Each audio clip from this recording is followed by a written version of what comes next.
Ohio man charged with threatening to kill Vice President JD Vance. Now, we're told that Shannon Mathre, who is seen in that photo right there, is accused of making a threat to take the life of and inflict bodily harm upon a successor to the presidency in violation of a code there. In the indictment, he allegedly stated, quote, "I am going to find out where he," talking about the vice president, "is going to be and use my M14 automatic gun and kill him," end quote. Mathre was arrested by the U.S. Secret Service agents just yesterday on February 6th. 18 U.S. Code 871. Since 1955, it's been illegal to threaten the president and vice president. 70 years, 71 actually. This isn't something that they just cooked up to try to hamper your free speech or whatever violin string you want to play. Okay, you don't like JD Vance, you don't like Trump, that's fine.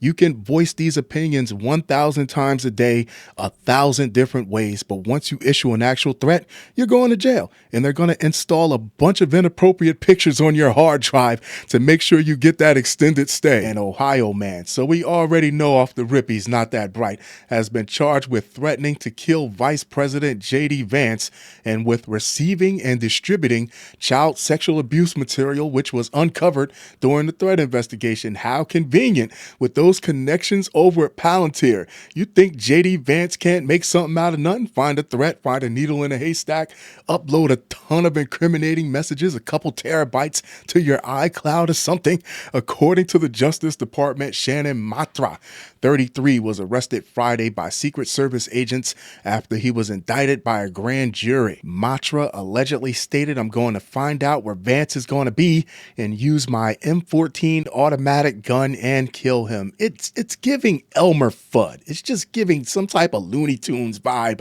that I can't quite put my finger on it. From December 31st, 2025 to January 21st, 2026, the DOJ alleges Mathre possessed and distributed the abuse material, which was uncovered while the agency investigated his alleged threats against Vance. How convenient that you would find a slew of inappropriate photos along with the threats. I'm not saying this guy might really be a perv in real life. I just think it's hilarious. Popping this up on your screen right here, coming in from Todd Blanche. That is the entire post that we were just reading from. He again said, "Thank you to federal, state, and local partners in working together to bring justice twofold to this depraved individual." Mathre made his initial appearance before a U.S. magistrate judge for the Northern District of Ohio yesterday and remains in custody pending a detention hearing set for next week. That is going to be February 11th. Now, if found guilty as charged, Mathre faces a maximum penalty of 5 years in prison and a maximum statutory fine of about $250,000 for threatening the life of Vice President Vance. Mathre faces a maximum of 20 years in prison and a statutory fine of $250,000 if found guilty of the child sexual photos there charge as well. This is just my opinion because I think there are a handful of hitters out there that will take the shot if they're given a shot, if they're given the opportunity. But for the large majority of these nutcases out there, if they were really going to do anything, they wouldn't tell the world first.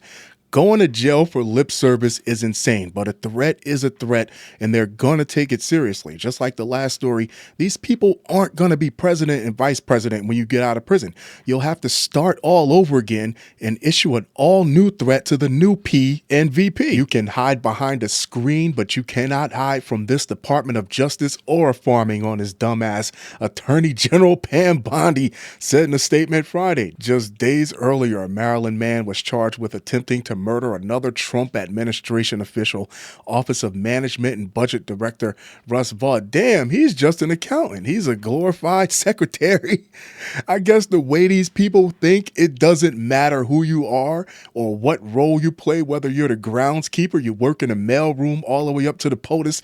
If you got on that red necktie, if you're on that red necktie side, you're part of the problem. Stinking thinking. Vance and Donald Trump have faced multiple threats since 2024 when the two ran on on the Republican presidential ticket.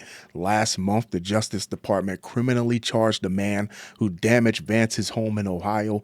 And in July 2024, just days after the attempted assassination of then candidate Trump at a rally in Butler, Pennsylvania, authorities in Florida arrested and charged a man who allegedly made a social media threat against Trump and Vance. Y'all got all this time to threaten these people. Earlier this month, Brian Roof, the man found guilty of attempting to assassinate Trump at Trump International Golf Club. That was hilarious. Just a large mane of blonde hair sticking through a wall of green grass like it wasn't inconspicuous at all.